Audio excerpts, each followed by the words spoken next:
Okay, there is a tiny miracle happening in my house right now, and all my children are occupied. So I'm going to take a minute to demonstrate the dot knot stitch. I've just made up some random piece of knitting here, so I'm just going to make the dot knot wherever I like, and I would like to do it on the next stitch. So first I'm going to kind of tug apart my first stitch on my left hand needle and my second stitch, because I'm going to be taking the tip of my right hand needle and inserting it between the stitches and under the running thread here. So I'm going to insert it under there.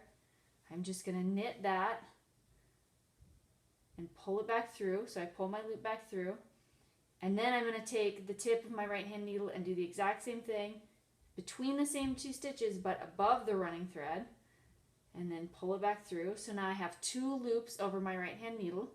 Now I'm going to take my yarn, bring it to the front in order to purl that stitch that's still sitting here on my left hand needle.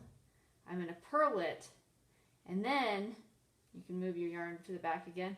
Now I have my purled stitch and I have my two loops. I'm going to take that first loop I made first and pass it over the second loop and my purl, and then I'm going to take my second loop, and pass it over my purl. And then I have made the dot knot. So let's do it again. I'll knit a few stitches so they're not right next to each other. So I'll do it with this next one. So again, I'm going to tug those stitches apart a little bit. I'm going to take the tip of my right hand needle and insert it between the two stitches but below the running thread right here. Knit it. Just pull that loop loosely back out. Do the same thing above the running thread between those two stitches. And now, as before, I have two loops on my right hand needle. So I'm going to bring my yarn forward to purl this stitch.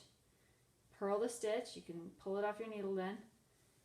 I'm going to bring my yarn back to the back, and now again I have a purl stitch, I have my second loop, and I have my first loop.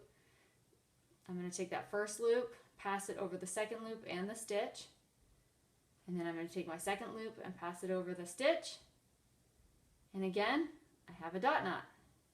And that, my friends, is how you do the dot knot stitch.